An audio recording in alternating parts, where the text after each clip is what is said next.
Hi, my name is Caroline McClymont, and this is my case study for School Law, Threats Over the World Wide Web.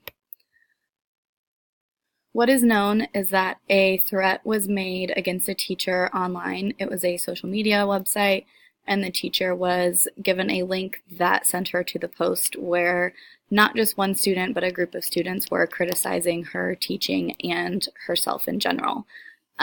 This teacher has had complaints from parents and students for her hard curriculum and her poor instruction, according to the parents and the students. She's a second-year teacher, and she does work in an affluent school district where students have access to technology that is not school provided. Things that need to be known: the technology policy at the school. Are students held accountable for things if they're using the school equipment? Are they held accountable for things if they are not using the school policy or the school equipment? The student handbook policy on discipline. As a principal, I need to make sure that I am aware of that policy. And then I also would like to have a list of parents and students who have made complaints against this teacher. And then I also need to figure out who is responsible for the original post and who else was posting and commenting on the page itself. The problem is that the teacher feels a threat has been made against her life in a Facebook post. From a educator standpoint, I know that parents and especially students get really frustrated and a lot of times say things that they don't mean. That does not make the threat any less of a threat. But I think that the students were probably just frustrated with the teacher and her teaching methods. And as kids, they are not always aware of their actions on social media and the consequences that those can lead to. Plan of action: I would first contact the district technology people to discover who created the posts, contact Facebook or the social media site if necessary to figure out who created the original post and who else was commenting. And then I would meet with the teacher, since she feels like she knows the name of the student who did this, have her write down the name of any students who she thinks might be responsible and just basically document everything, every step that I'm taking, every step that the teacher is taking, and then every step that the district is taking as well. Then I would look at the code of conduct for the district to see if a district policy has been violated. Normally there are 3 tiered levels of threats: a low level, a medium level, and a high level. I feel like this is probably a medium level threat, but again, document, look through the code of conduct, and really make sure that I know exactly what I'm talking about. This is a really difficult case because I think there needs to be a lot more information.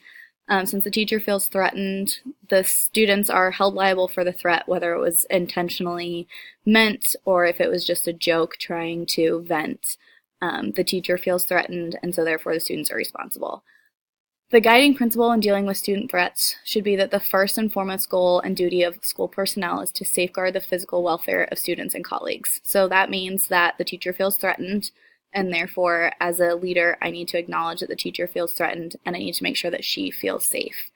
I need to make sure that I record anything that I'm doing, document anything, and do a thorough investigation before I make any decision when it comes to discipline. When it comes to success for all students, I need to call in the students individually, I need to document everything, and I need to conduct an investigation based on what I find from the social media website and from the district technology staff. And I also need to make sure that parents are informed of the steps that are being taken, especially in a more affluent school district where parents tend to be more involved. I need to make sure that I am covering all of my bases. To make an actual decision on this case, I think really depends on what the findings are. You can't just call in the student that the teacher thinks did it and accuse that student. You have to investigate, you have to document, you have to inform the parents, and I need to make sure that before I base my discipline decision that I really know what I'm talking about. The teacher felt threatened, and so as a leader, I really need to make sure that I'm acknowledging that teacher's feelings and investigating the threat, regardless of my personal decision or my personal feelings on if the threat is legitimate or not. And I need to make sure that I am not jumping to any conclusions and not just listening to what the teacher says or just listening to what the students say. I need to make sure that all students who are involved will receive the same discipline. I can't punish one student and not punish the other ones who commented. All threats are still threats, whether the students meant it as a joke or not. and they will be punished accordingly, especially based on the student handbook. And then ethics, I need to make sure that I'm following all the protocols.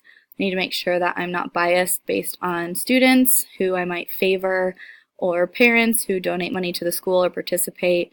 Regardless, a threat is a threat, and I need to make sure that it's taken care of accordingly.